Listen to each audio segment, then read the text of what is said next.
doesn't break JulyZerg. Oh, and JulyZerg is gone for a bunch of meatless. I was wondering why he didn't have a lot of forces on the ground. He was saving up money for meatless, and now he's got nothing to protect that shuttle at all. Scourge is tracking down the shuttle. I'm surprised the shuttle lasted long enough to drop out those Reavers, but the Reavers are way far away from the Zealots, so the Zerglings are screening for the Hydralisks. Zerglings and Hydralisks taking out those Zealots, while several Meatlisks take out the Reavers. 2 Reavers and a shuttle sacrificed for 1 Scarab shot. Both Reavers in total got 1 Scarab shot out, and now, oh man, BackHo's entire army has been completely obliterated, and JulyZerg is coming down now on top of him with several Mutalisks and a lot of Hydralisks and Zerglings, and this is not looking good for BackHo at all. He doesn't have Templar out right now to deal with all of this, and now it looks like he's going to probably lose this base. More Hydralisks pouring in, cannons going down. Cannon's not even morphed in. All those cannons are going to get killed before they even morph in here. And looks like BackHo's going to lose his expansion. And so all that talk I was talking about how he's going to be ahead if he manages to get 3 bases up over JulyZerg. Now he's even run his probes, a little bit careless by BackHo, running his probes suicidally into a base that is about to die, letting his probes get killed off. And now JulyZerg's going to go to work on his main as well. Yeah, July in a very strong position now, completely blindsided BackHo, and really BackHo's got no one to blame for himself. Now July ready to knock on the front door. BackHo managed to push July out, but he's trapped in. Another observer getting picked off by July, but July can just basically control this game now. BackHo invested a lot in that expansion, and July has done immeasurable damage to BackHo just now. BackHo with a DT out, trying to get that out and maybe try and do some damage to July's economy. I don't think it's going to bother July too much. I think he'll probably have enough units back in. I don't know what a lone DT can do. Maybe he's hoping to distract July a little bit or try and get a few cheeky drone kills.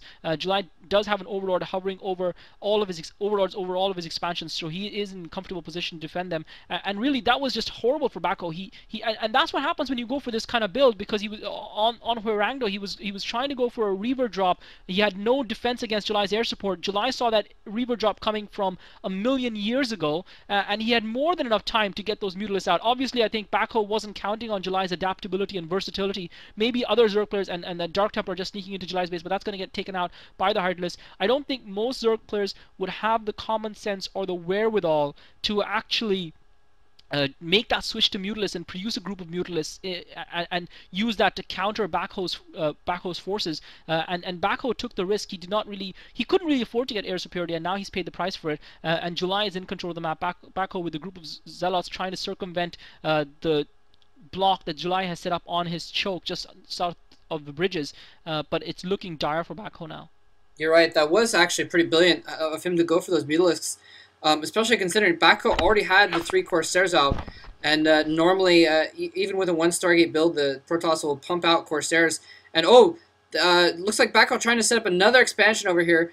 Instead of going for the one nearest base, he's gone for the far right one extended, and he's going to have to cancel that. His probe got killed off. But yeah, usually even off a 1 Stargate build. No, BackHo's force is getting pinchered in here between an absolute crap ton of Hydralisks. Absolute slaughter there, and some storm going off on those Mutalisks. It looks like a few of the Mutalisks have gone down, actually. But in the meantime, JulyZerg setting up a bit of a containment here outside of his base.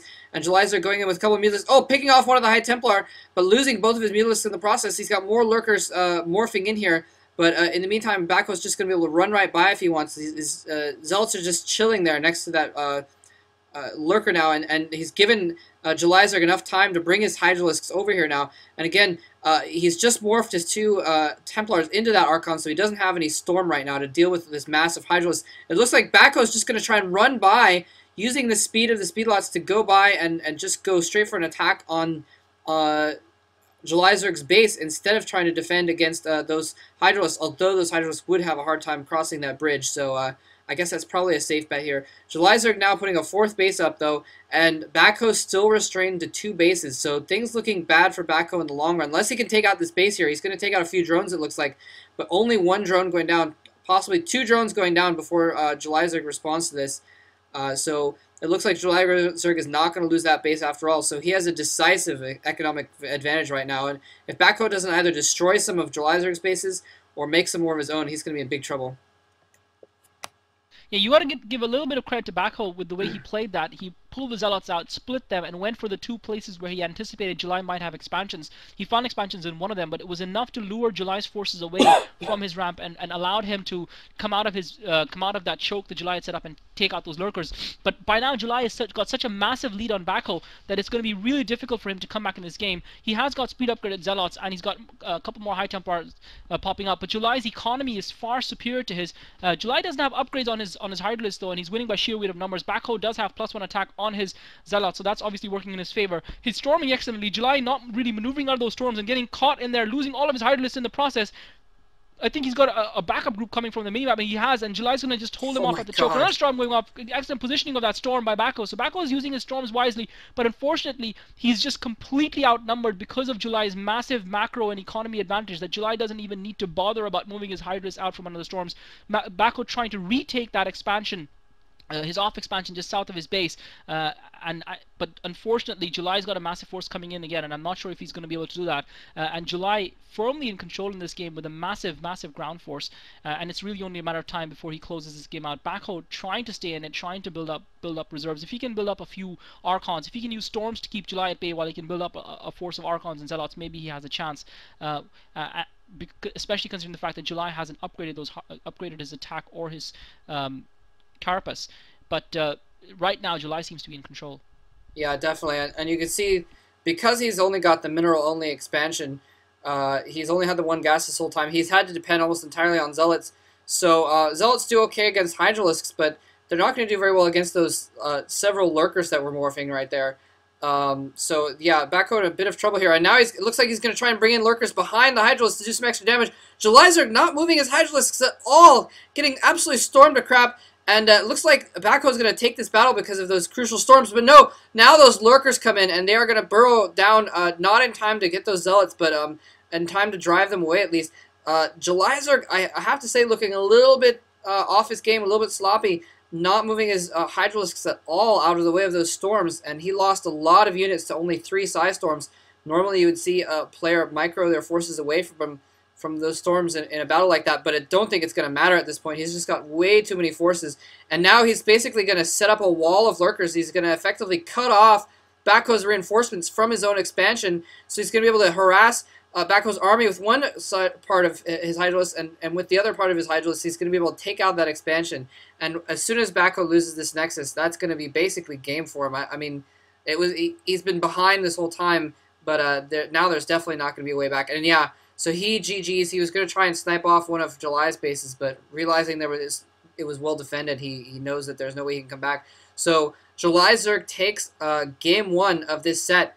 This is a best of 5, and some very exciting play there. I'm excited to see JulyZerg, like you said, playing very wherewithal-y. I like the fact that he did go for those Mutalisks, even though there were even Corsairs in the air. That was pretty ballsy, and that was fun to watch.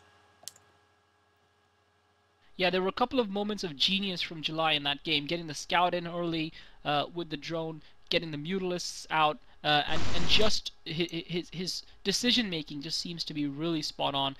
Maybe there were a couple of questions over July's micro there, but I think he probably knew he was so far ahead that he didn't bother. And as far as BackHo was concerned, there isn't a lot to cheer for, but he did show some decent battle micro in a couple of those games, retreating his forces against overwhelming numbers and managing to keep them alive. But yeah, I think that BackHo's choice of strategy just wasn't the right one for a map like this.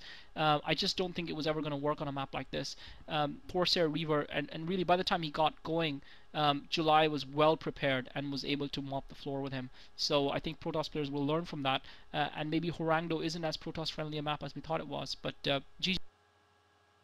Yeah, and just real quick before this video ends here, like we said, we'd seen part of this game before because we tried to cast it live, but the rest of the games in this series were casted live. So from here on out, it's going to be all things that we haven't, and we'd only seen part of that game before as well. So it was it was greatly a surprise, even though parts of it were not a surprise. But the rest of the games are going to be completely casted live. So you know, so you don't have to think that we know what's going on for the rest of the game. So and they were a lot of fun to commentate, and hopefully we'll do some more live casts in the future. But we'll see.